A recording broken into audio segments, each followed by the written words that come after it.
Good afternoon, Excellencies, ladies and gentlemen. May I request you kindly to switch off your mobile phones or put them on silent mode, please? Thank you. On behalf of the Indian Council of World Affairs, I welcome you all for the talk by Mr. Jean-Pierre Lacroix, United Nations Under-Secretary General for Peacekeeping Operations, on the current state of UN peacekeeping and the way forward. Before we begin, let me brief you all about today's program. First, Ambassador Nalin Suri, DG ICWA, will give his welcome remarks and he will also chair the session. His remarks will be followed by the lecture of Mr. Jean-Pierre Lacroix. This will be followed by question and answer session. May I now request Ambassador Nalin Suri, DG ICWA, to kindly give his welcome remarks and conduct the proceedings, please. Thank you. Good afternoon, everybody, and thank you, Dr. Sharma. Ambassador Jean-Pierre Lacroix, friends, a very warm welcome to Sapru House, and a warm welcome in particular to Ambassador Lacroix. He will be speaking to us today on a subject of considerable importance for India, which has been at the forefront of UN peacekeeping operations since their very inception. We've taken a very large number of casualties, and yet, unfortunately, countries like India have been kept out of the loop along with other major troop contributing countries on substantive decision-making matters pertaining to actual mission work. Yet India's commitment to the UN and to the need for UN PKOs to maintain peace and security in different parts of the world has not waned. We are therefore looking forward to hearing from Ambassador Lacroix about reform processes in decision-making that are envisaged or maybe under consideration. Also, I'd like to add a new thought. Has any attempt been made to study whether the internet is being used to complicate the work of UN peacekeeping missions or to engender greater violence in areas where conflicts are already happening? With those few remarks, I'd like to now invite Ambassador Lacroix to make his presentation, and I'm sure we'll have a very lively question and answer session after that. You have the floor, sir. Thank you very much.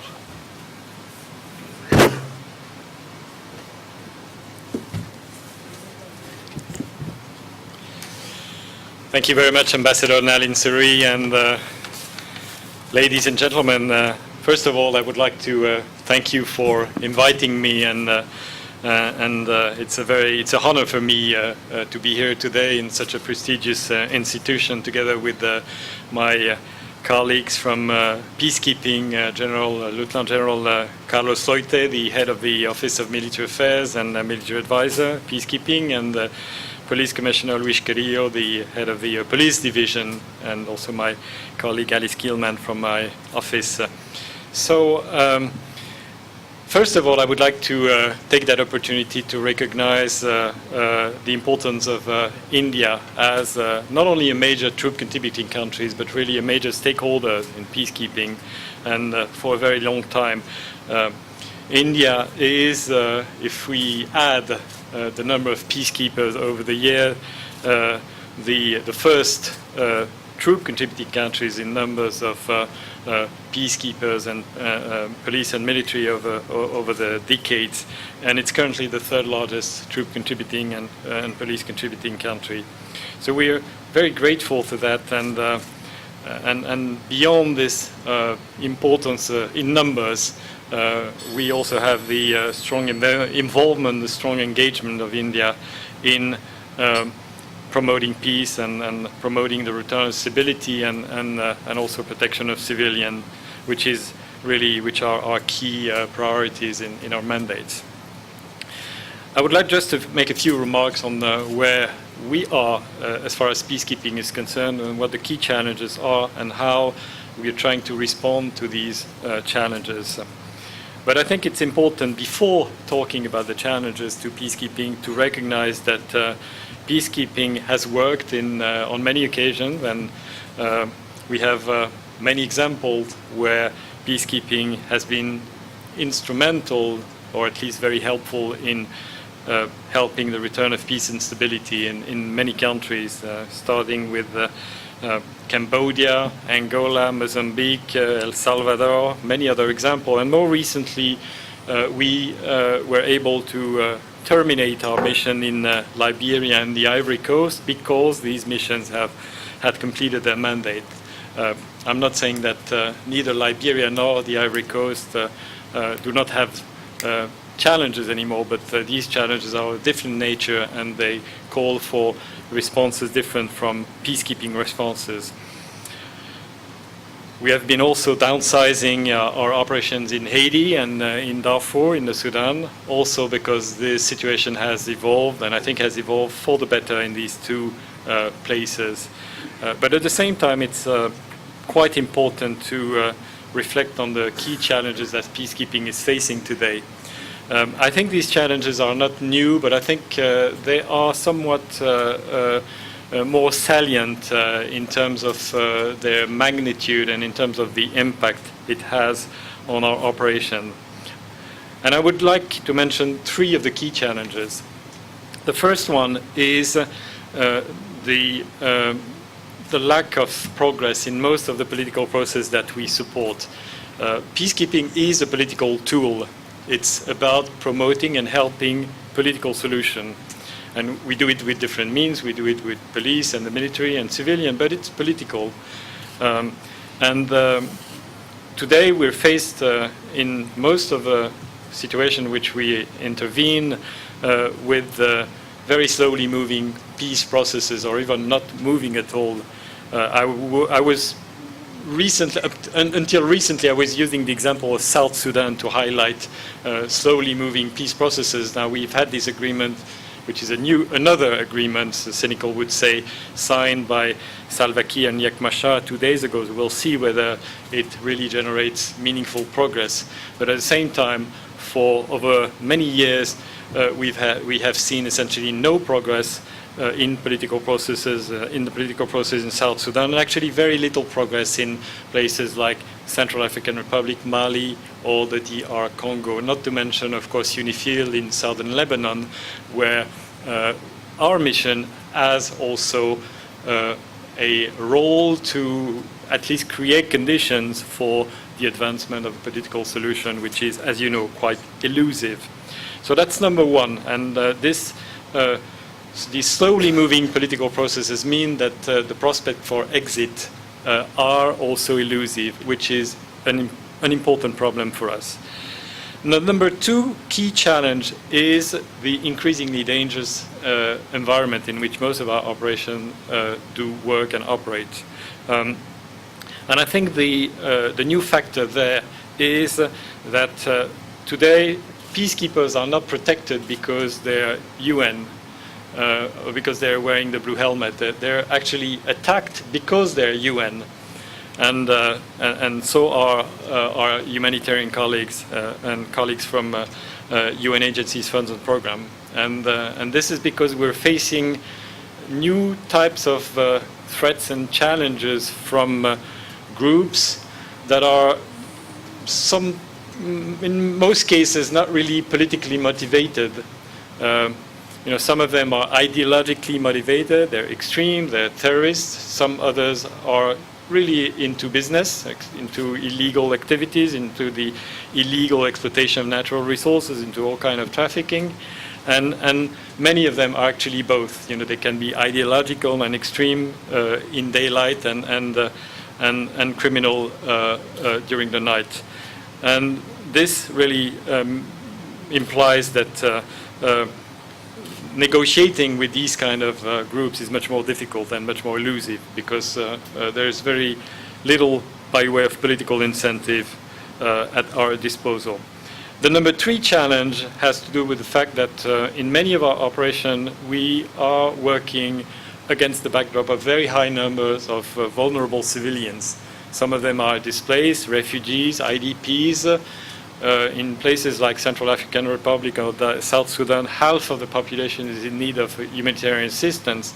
And as a result of that, the challenges and the burden of our peacekeeper are increased, but also as a result of that, protection of civilians has become one of the key priorities of peacekeeping mandate in many of the countries in which we're serving. So this is where we are in terms of those key challenges. Of course, you could add the increasingly difficult logistical environment in which we found ourselves in places like Mali or DRC and many other factors. But I think these three challenges are really the most important, and also of a different nature than what we were coping with 10 or 20 years ago. Now, how do we try to respond to these challenges? The key factor there, we think, is first of all to share with member states the same understanding of these challenges. The Secretary General of the UN, Antonio Guterres, recently launched at the end of March what I call the umbrella initiative on peacekeeping, which is called Action for Peacekeeping. And this initiative is about explaining these challenges to member states and sharing the same analysis and diagnosis about these challenges. It's about explaining what we are trying to do to remedy and to address these challenges, and it's also, and very much so, mentioning or requesting more support from member states. And I will briefly, if you allow me, touch upon what we are currently trying to do to respond to these challenges. And there are different levels to that. The first one is to improve the global effectiveness of peacekeeping. And it's a less strategic level, if you will. It's to do better, with the objective of doing better what we do. And we're doing this through the action plan that we have recently started to implement, and whose main objective is to reduce the number of fatalities in peacekeeping. Last year we had the most important number of fatalities in peacekeeping since many decades. And actually 61 peacekeepers were killed as a result of malicious attacks. And we determined that we could not continue like that, and we had to take strong action. This is why we, on the basis of a report that was prepared by former force commander for Brazil, General Cruz, we launched an action plan in order to address that issue of fatalities, and with the objective of reducing fatalities in peacekeeping. But while, or rather with this objective in mind, we're in fact addressing the key issues that are relevant to performance in peacekeeping. So the action plan is really about increasing performance across the board, and it touches on the key elements, which are compliance first, because compliance at every single level, in other words, making sure that we follow the rules that we have to follow, is absolutely essential, and it's also a way to avoid many casualties, many fatalities, and to reduce the risks. That's number one. Number two is training, because we think that we don't do enough in terms of training, and we probably don't do the right training all the time. So we need to ensure that we train for today's peacekeeping, which is a much more challenging, difficult, and robust environment where peacekeepers have to be ready to find themselves in combat situation. It's still peacekeeping, it's not war, because war is about prevailing militarily and peacekeeping is about advancing political solutions. But nonetheless, our peacekeepers have to be ready to face those who are precisely in the business of derailing any attempt at advancing peace. And this has to be well factored in peacekeeping training.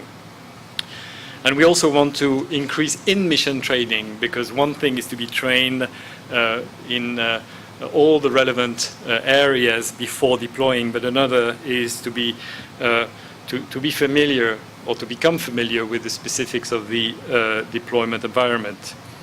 So that's number two, and with that in mind, we have a special action plan on training, which is precisely aimed at addressing those issues via a number of specific projects, and we count on member states with capacities and experience. I would certainly include India in that list to help us implement that training, action plan on training. We're also working against the backdrop of that action plan on issues like performance, how to make sure that we address, first of all, we assess performance evenly with a serious and almost scientific methodology.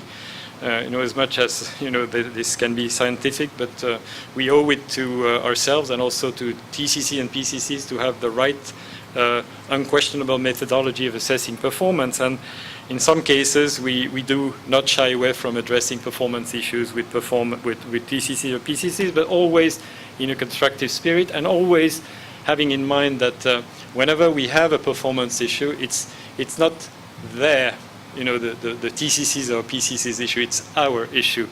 And most of the time, performance failure has to do with something that we are doing wrong as Secretariat, as well as something that TCC or PCC may be doing wrong, and the aim is really to remedy that. But sometimes, yes, it does involve robust discussion, but this is, I think, same as in families. It's a family of peacekeeping, and sometimes in families we have also frank, as we say in diplomacy, frank discussions.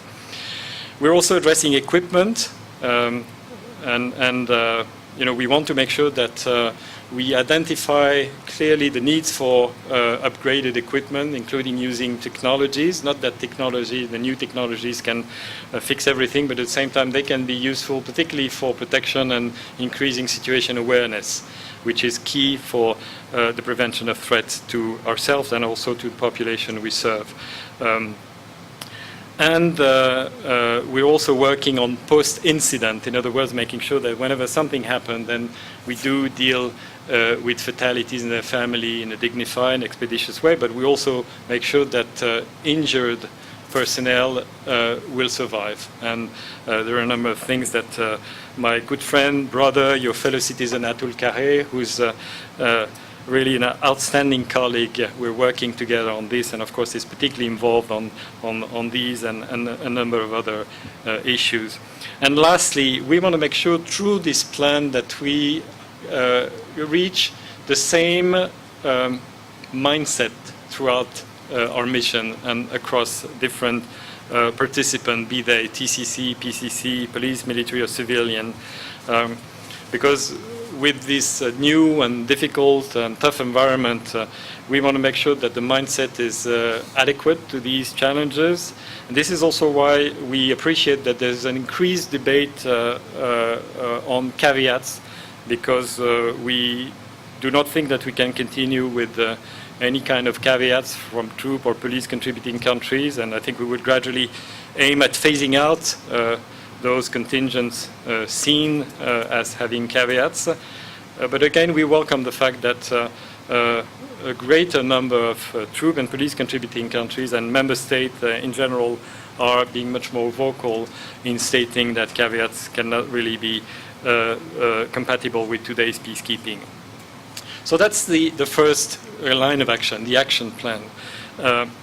The other thing is that we have systematically reviewed independently, or reviews led by independent professionals, all our mission to make sure that we have a mandate that corresponds to the needs, and that we are using our resources well, and that we only do in peacekeeping what our comparative advantages should justify, because we certainly need to make sure that we have focused mandates, and that whatever can or could be done better by others should be done by others and not by peacekeeping.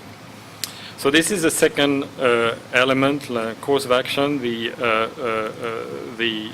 strategic reviews. And the last important work strand are the reforms that are currently undertaken at the UN HQ. There are several important reforms that have been launched by the Secretary General. One of them has to do with management, and it's absolutely crucial, potentially game changer for peacekeeping, because we have inadequate procedures dating back from the time where UN had no peacekeeping at all, and we also have too much bureaucracy and not enough decentralization. And there's also a reform on the so-called peace and security architecture pillar, which essentially aims at bringing closer together the Department of Political Affairs and the Department of Peacekeeping Operations. And I think it's particularly warranted because we never have any situation where peacekeeping is the only tool to address a particular situation. We are sometimes an important tool. Actually, we like to think that quite often we are an important tool whenever we are deployed, but at the same time, achieving or aiming at achieving a political solution depends on partnerships. And we act together with influential regional and global players. We act with regional, sub-regional organizations, with the AU and EU and other. And we want to make sure that in strategizing in New York, we have that right angle, if you will, which has to be this broad angle factoring in all the stakeholders, but also from the regional perspective. But because in peacekeeping today, we have more challenges that are of a regional nature. Terrorism, illegal activities, organized crime, all kinds of trafficking. And these can only be addressed via or through a regional approach. Now, let me then turn to the third dimension of this Action for Peacekeeping initiative, which is calling on member states to increase their support to peacekeeping. Well, the underlying determination there is that we can do a number of things, but peacekeeping is a collective undertaking, and if we want to improve it, then we need to rely on an increased support from member states in all their capacities. And I would like to highlight a few capacities, if you will, in which member states could and should help us more. First is the member states as political actors. We need stronger support from stronger political support to our peacekeeping operation. We need stronger political support from the Security Council. The Security Council is divided. It's not enough divided not to decide on our mandates and not to extend our mandates, but at the same time, it's not enough united to strongly defend our peacekeeping mission whenever we face issues, difficulties, particularly with the host government, but also in trying to advance political solutions. Because this is where we would need a stronger engagement from the Council, but also from regional, sub-regional organizations, global players, regional players, all member states with the capacity to be influential in promoting peace and the attainment of political solution in a given situation should lend their support to this objective. So more political support, more support from troop and police contributing countries, but also from countries who could help other police and troop contributing countries. We have, as you know, a number of, actually most of our missions, and certainly our biggest missions are in Africa. And we have troop and police contributing countries of a very different level of preparedness, training, capacities, equipment, so on and so forth. And we need contingents that are well-trained, well-equipped, with the right mindset, with no caveats, and so on and so forth. And I think this is something that requires not only understanding that, but also the support from countries like yours with strong capacities and strong experience to other troop and police contributing countries with the will, but not necessarily the capacities to do the job if not helped. Third is financial. We are currently in a situation where there is a stronger constraint on our budgets. The financial resources of peacekeeping have always been under scrutiny, which is totally normal, but lately this scrutiny has become even more intense. It's not necessarily a bad thing to a certain extent, because having some pressure on our resources forces us to think out of the box and come up with the solution to be more cost-effective and in some cases more effective. But at the same time, there is a limit to that, because peacekeeping, especially today, is dangerous, it's difficult, and requires the right kind of resources. So we also want to impress upon our member states that there is a limit to restricting resources to peacekeeping. And we also want to impress upon them, particularly those with financial capacities, that we need their help to achieve a number of goals that we cannot achieve without extra budget fundings because of the specific nature of these activities. Training is one of them, pre-deployment, visit and certification is another one. And finally, we need member states and their support as partners. Members of regional, sub-regional organizations, partners with bilateral partners supporting, as I say, troop and police contributing countries, partners in political efforts, but also when peacekeeping reaches its limit, when the responses that are called for are not of a peacekeeping nature, but rather of a peace enforcement or counterterrorism nature, then it is not for peacekeeping to intervene anymore. It is the situation called for a different form of intervention. And we're seeing this in Somalia with the force of the African Union, AMISOM. We've recently seen the early days of the G5 Sahel force aimed at fighting terrorist groups in the Sahel region, together with or in partnership with the French force Barkhane, but gradually expected to take over and take on more responsibility.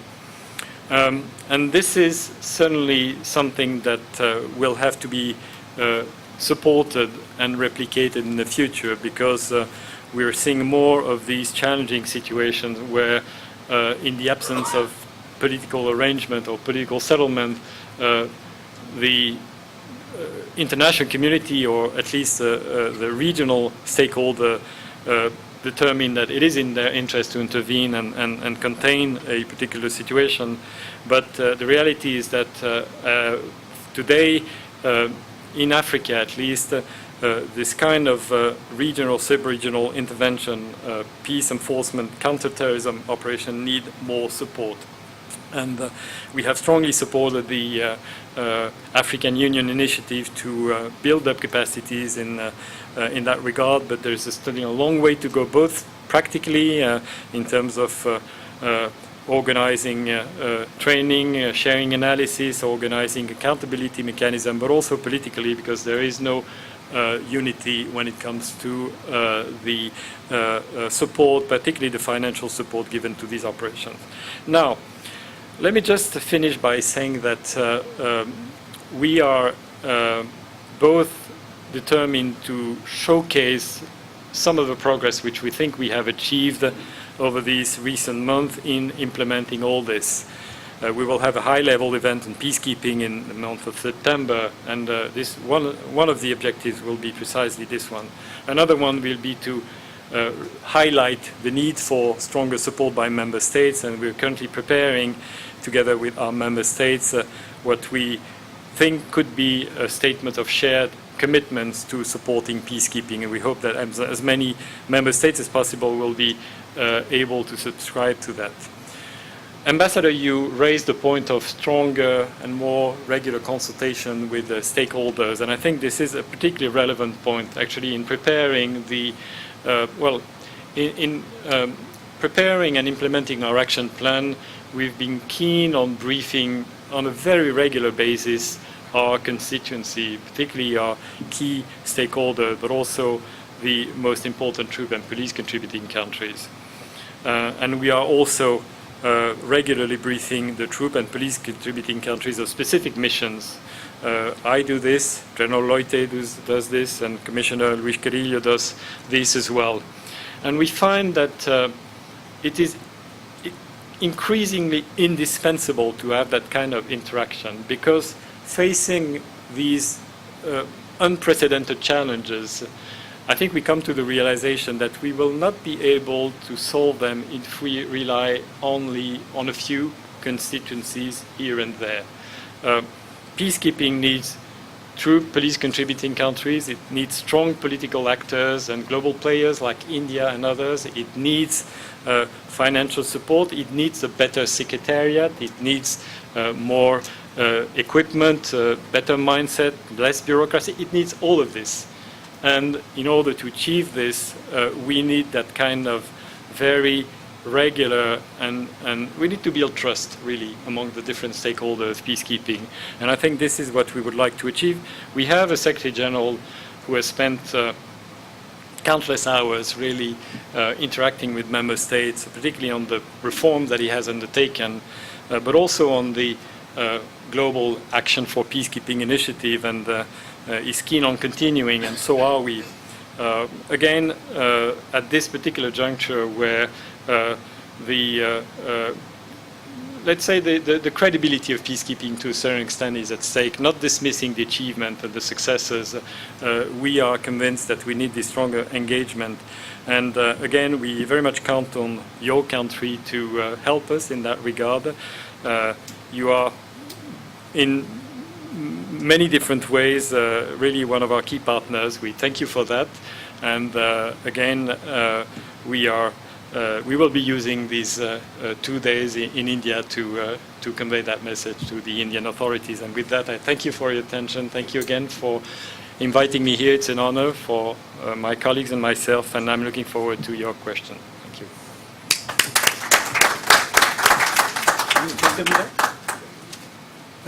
Thank you very much, Ambassador. That is a very detailed presentation, and I think in a very short period of time you highlighted not just the new complexities, but also what you intend to do about them. And thank you for choosing Sapro House to come and speak to. I think this is a subject of very great interest in India, not only to the Ministry of Defense, but to the Ministry of External Affairs also. And as you can see, to a lot of colleagues and analysts. So we have time for question answers. You have what, another 20 minutes? Then we can. Okay, we will take questions, and General Singh.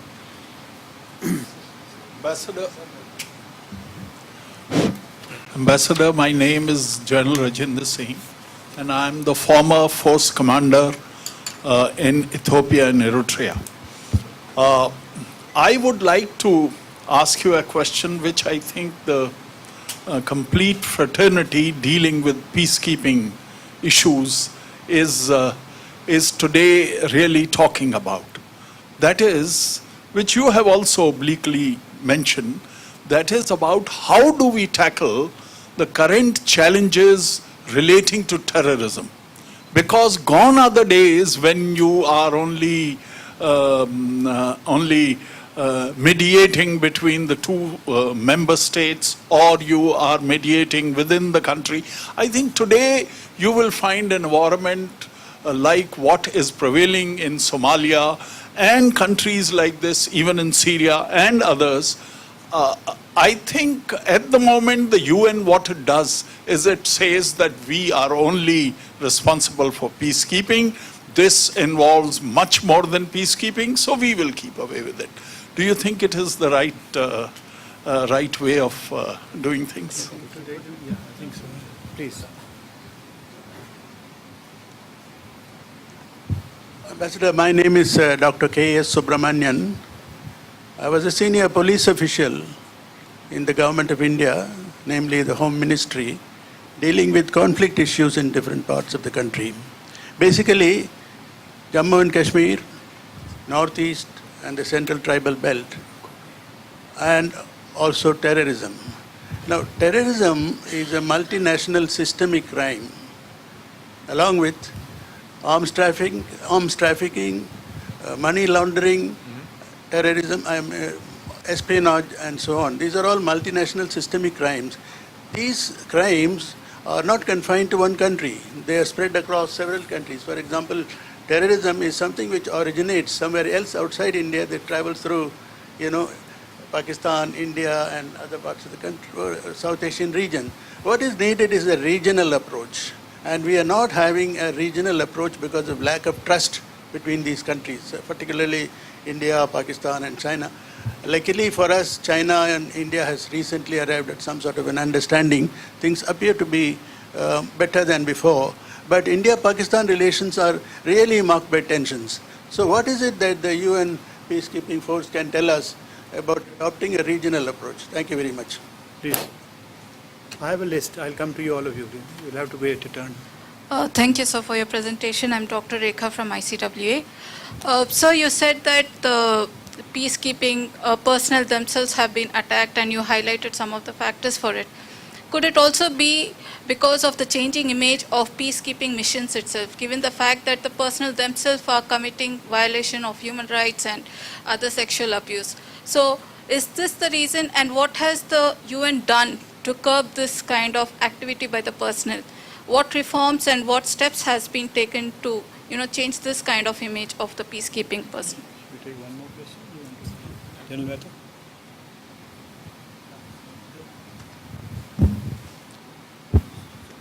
Ambassador, my name is General Mehta, and I was with the first peacekeeping mission in Congo way back in 1961, and also peacekeeping in Sri Lanka.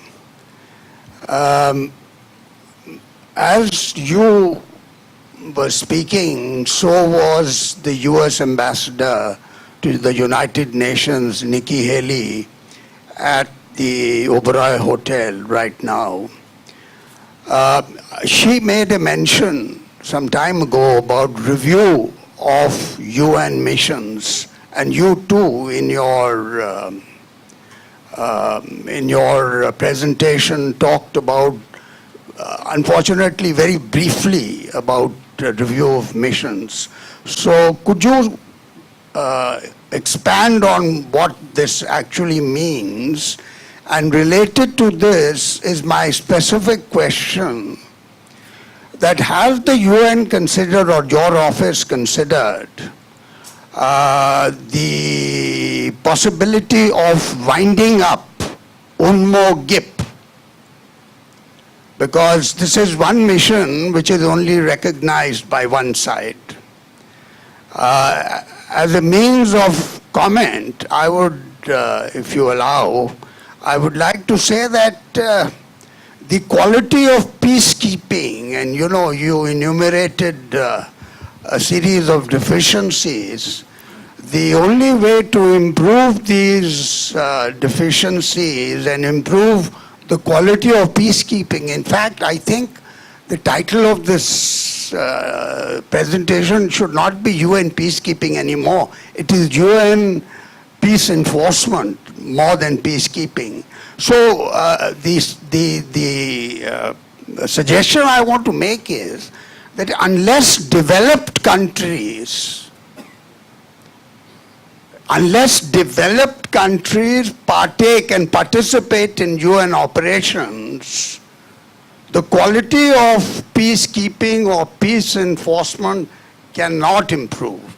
So what is your office doing to encourage developed countries into coming into this arena? Thank you. You have a handful. Thank you. Thank you very much. I would like to begin by the question on terrorism. And there, I think that on the one hand, it's fair to say that peacekeeping cannot be about counterterrorism, because the number of reasons. First of all, because I think that there is no political consensus on this at the Security Council, so it's a key precondition that is not met at the moment. But I think that equally important is the fact that you wouldn't necessarily find troop and police contributing countries to other than the willing participant in a regional force to engage in these type of operation. And there you go back to the problem of financing counterterrorism, of peace enforcement, regional operation, which is subject to political division at the moment. But I think that peacekeeping has its role to play in as much as we do certain things that help at different levels. One of them is building state capacities. The only way for us to be in a position to be able to exit a given situation is to leave behind us a decent degree of state capacities. Otherwise, we cannot leave. And we are, as soon as we have the political space, the security space to do it, we do state building, and the priorities in the area of state institution is security sector, armed forces, police, and then rule of law, justice, correction. If you don't have that, nothing can happen. And as we do this effort, as we make these efforts in building capacity, we put an emphasis, particularly in countries that are affected by terrorism, on helping them build their capacity in fighting terrorism. We do that in Mali. The our colleagues in MINUSMA and particularly the police officers there are helping the Malian government to build up its capacity in these areas. And we also, by making this, we want to make sure, by doing this, we want to make sure that we will enable these countries to actually work better with their counterpart in neighboring countries, because nothing can be achieved if these countries are not able to work together. Well, another way in which we can help in the fight against terrorism is actually create conditions in our areas of deployment whereby there will be less attraction from this terrorist group, and by working on local conflict resolution, of course conflict resolution at the national level as well, by trying to not only restore state presence but also build trust and confidence, and hopefully also bring in together with us UN fund agency and program to help population. We can also prevent or reduce the attractiveness of these radical groups. This is how we can help at our level. But of course terrorism and what goes together with terrorism, armed trafficking, illegal activities, human being trafficking has to be addressed at different levels. So on the one hand, we don't want to escape our responsibility. On the other hand, I am convinced that multilateralism as a whole, not only the UN, certainly the UN, but multilateralism as a whole should and will have to do more in addressing these illegal transnational activities. I can confidently say that at least in 2, if not 3 of the key situations in which we're operating, these activities are becoming the #1 driver of conflict. Therefore, if we're not more resolved and active in addressing these threats, then we will not be able to promote the return of stability. And this provides me with the transition to the question regarding the regional approach on terrorism, which I think is the only one that is possibly effective. In fact, we are seeing in Western Africa, with the mobilization of a Sahel country, a good example of a great awareness by these countries that they can only address their problem, particularly their terrorism-related problem, which are also terrorism/illegal activities/trafficking type of problem. They can only address these problems collectively. And this is certainly an approach that is valid everywhere. These phenomena are transnational by definition. They prosper and grow on a number of factors, including lack of opportunities, poverty, weak state presence, and of course at different level and at different conditions depending on what region you look at. But in addition to being transnational, they are transcontinental. This is why I'm comfortable explaining to Latin American audience that the participation of Latin American contingent in Africa is also beneficial to the security of Latin American countries. But of course, for a regional approach to terrorism to flourish, then there has to be the agreement of all regional stakeholders for that particular regional approach, and that is a precondition.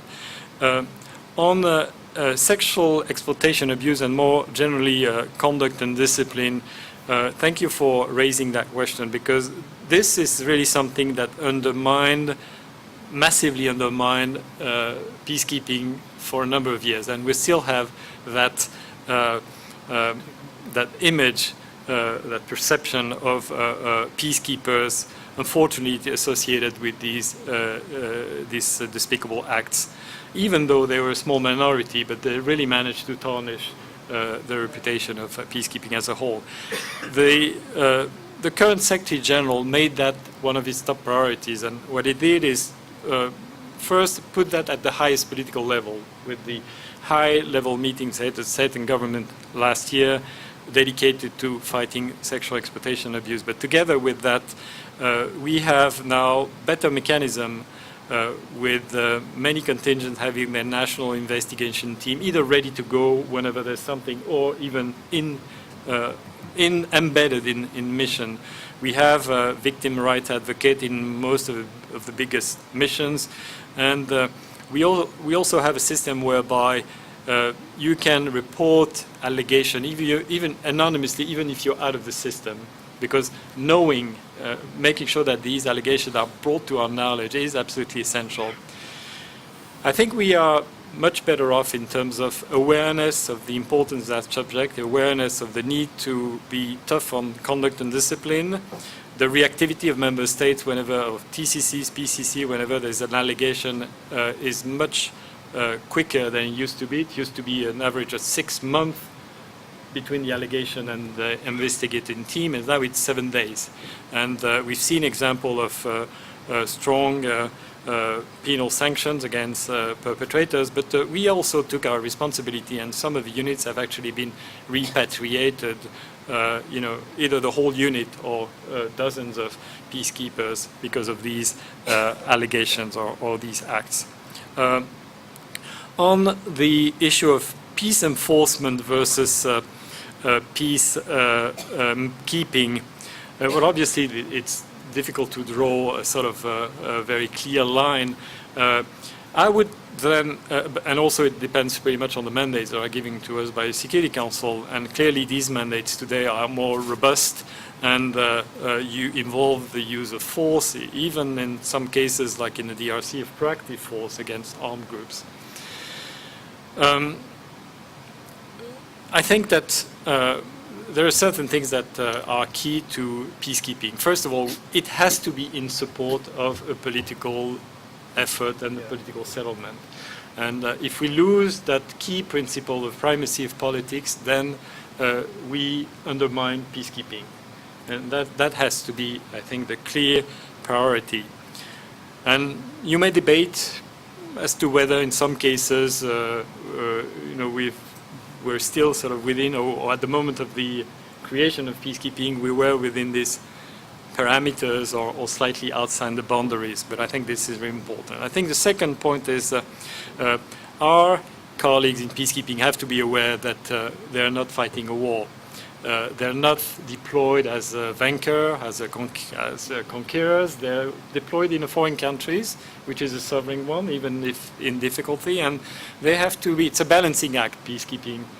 Those peacekeepers have to be ready to use force, even in tough combat situations. But on the other hand, they have to be sensitized and sensitive to the local population. They have to engage with the population. They have to respect the culture. They have to build trust and confidence, and that is also something that we have to make sure is well understood by peacekeepers.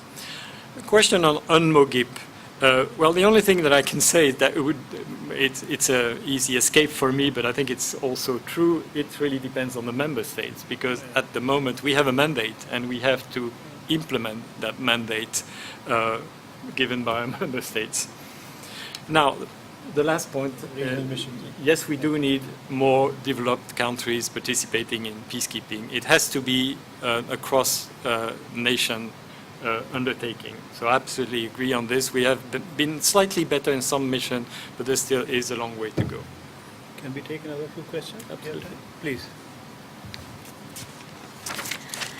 Thank you for your presentation. I'm Ashima Kaul, independent journalist and Women Peace Security expert. I'm part of an international women's network called Women Waging Peace, and also associated with the Association of War-Affected Women based in Colombo. We are spearheading a movement and working on increasing women's participation in UN peacekeeping. What do you think is the most practical way to reach our goal of 30% by 2030? Please.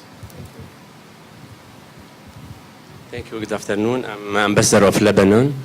We are so much in touch with the peacekeeping forces, and because, as you mentioned, Excellency, we have for 40 years we have had peacekeeping, UNIFIL in Lebanon. And for that we are thankful for United Nations and for our friendly government of India, because we have like 900 contingent of Indians that have been serving in Lebanon. So we present our thanks to the Indian government and Indian people. The debate, Excellency, you mentioned, rightly mentioned about the demarcation line between peacekeeping and peace enforcement is very true. But we have to admit that there are some prerogatives that peacekeeping cannot go beyond that. So peacekeeping is something and peace enforcement is something else. The UN Charter, there's some differentiation between Chapter 6 and Chapter 7, and mostly peacekeeping forces are somehow associated to Chapter 6, which is the peaceful settlement of resolution. Even though it's not invoked when peacekeeping forces are assigned to certain part of the world, maybe Chapter 6 is not so much directly invoked, but it is, I mean, within that context. So we have to admit that this is not the case here. There are other tools to fight terrorism and fight maybe war or enforce peace. But my question is, to which extent you are committed or you contribute to peace settlement? Now this comes the political role that you play. It's not only about force, it's about the political. Like for us in Lebanon, we, of course, we are, your role is indispensable there, but we saw that little you contributed to the decision-making of peace settlement. Thank you very much. Okay. Thank you very much. On women and peace and security, actually, to take a broader angle, there are two dimensions. One of them is to increase the number of UN of women in peacekeeping, and I think everybody recognizes that peacekeeping with more women is a more effective peacekeeping. The question is really, how do we do to achieve that higher number of women? The first element there is the willingness from member states to actually go ahead and provide us with more police and military officers, and I think this is now well understood that those, of course, the problem could be resources, and depending on where the military and police forces of a given country are on this number of women, but I think there's a greater awareness, and many troop and police contributing countries are making efforts in that regard. We have to do a number of things to make sure that from a practical point of view, we do create a welcoming environment for women in peacekeeping, also for female colleagues, civilian female colleagues. And there are a number of things that can be done, including very practical things in terms of organization facilities, but also in terms of families, making it more easier for women with young children to actually participate in our mission. That's the number one. The second aspect is really the involvement of women in peacemaking. And this is where we really have to make sure that in our regional and national efforts at promoting peace and conflict resolution, we involve women. Because we do note that if we don't involve the civil society, if we don't involve women organization, youth organization, we have less chances to be successful in our peace efforts, and we have less chances of securing durable agreements and solutions. So I think there again there's a strong awareness in that regard. The two actually are not disconnected, more women in peacekeeping and more involvement of women in peace efforts.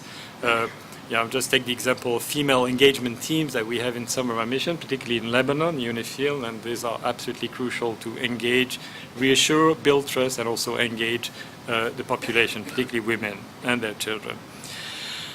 Dear Excellency Ambassador of Lebanon, I think, first of all, you are absolutely right in reaffirming that the role of peacekeeping is to advance peace and political solution. In most missions, particularly the bigger ones, our head of mission have a clearly mandated political role, good offices and advocacy, and they actually play a key role in interacting with the parties and promoting the advancement of or the implementation of peace agreement, as is the case in Mali, Central African Republic, DRC, many other situations. In the case of Lebanon, the purpose is the same. It's to, and it's clearly mandated in Resolution 1701 to aim at political solution. The role, the missions are divided between a head of UNIFIL, who's a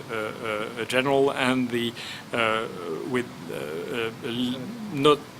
no political mandate, even though what he does is political, and actually on occasion he engages in quite politically sensitive matters, and the role of the UN coordinator based in Lebanon, who is really in charge of that. But I think this is more of an organization type of issue. The long and the short is that we're there to help peace. We cannot achieve peace by ourselves. It depends primarily on the willingness of the parties. And in the case of Lebanon, of course, there are strong regional divisions. But at the same time, whatever the organization and the structure, basically, again, it's about the primacy of politics. We take two last questions. Absolutely. Ambassador. Retired recently from Nepal, also worked with the UN Peacekeeping, UNMIC, and of course looked at peacekeeping budgets on the SABQ. So, you made a couple of interesting points. One, that peacekeeping is becoming more dangerous. Two, the Secretariat needs greater assistance or help from member states. But what we're seeing today globally seems to be a retreat from multilateralism. Increasingly, I think the global environment today is not really very positive or conducive to, this multilateral spirit. There's been unilateral withdrawals from a lot of international agreements, international organizations. So how optimistic are you? Do you think you're actually going to get the kind of support you need? Last question to you. I'm Dr. Ravi Bhatia, retired from Delhi University. Mr. Ambassador, you talked about several challenges. One of the problems which I foresee is, you may have experienced, is that, the United Nations consists of so many countries, and there are 5 permanent members who have different ideologies, who have different perceptions, who have different action plans. I was wondering whether, do you ever feel that, some of the inputs or some of the pressures you may be getting maybe are counterproductive, and how do you deal with these different perceptions and different action plans? Thank you. Well, thank you very much. Ambassador Suri had the perfect answer for your question, which was on a daily basis. Or I would say by the hour. But it comes with, it is really in the job description. So the UN is what it is, and member states, and I would say not only the 5 permanent members actually, but we are constantly amicably approached by different member states to factor in the concern and queries, and from the political point of view, and whenever we deal with peacekeeping in our political role, it's totally normal after all, and it's part of the game. After all, we don't find solution without interacting with these interested stakeholders. From the operational point of view, there is not a single operational question which doesn't have a political dimension. And there, the question is how to make sure that operational effectiveness prevails on political consideration. And I don't want to be, give a false impression. We do have to take into account some some political aspects of whatever we deal with. But we have to draw the line as well. We have to make sure that in the end, operational effectiveness will be the key objective, because otherwise we undermine peacekeeping, and ultimately the one who will be blamed is us. So in your question about the future of multilateralism, I think we're really in a paradoxical situation, because we would all recognize that some of the key challenges that we're facing can actually only be addressed by multilateralism. We talked extensively about terrorism, criminal activities, illegal exploitation of resources. We could add climate change. We could add migration epidemics. So, and these, I mean, I think no one would really question that, the importance of these subjects, and it is obvious, at least maybe it's self-serving, and maybe we're by definition, multilateralist, but it is obvious that these issues will not be solved by on a single country or even a single group of countries themselves. To me, these are the major threats. I connect these threats, or rather, we see the growing impact on these global phenomena, on the conflict we're dealing with. And not only terrorism and illegal activities, but also climate change, which is at the core of one of the root causes of many of the situations we're handling. Darfur, Mali, etc., migration as well. So I think, we are by definition optimistic, but I think realism should plea and should basically lead to more multilateralism, not less.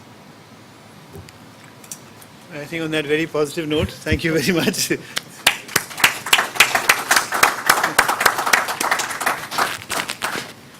On behalf of the Indian Council of World Affairs, I would like to thank Mr. Jean-Pierre Lacroix, United Nations Under Secretary General for Peacekeeping Operations, for delivering the talk. I would also like to thank DG ICWA for chairing the event.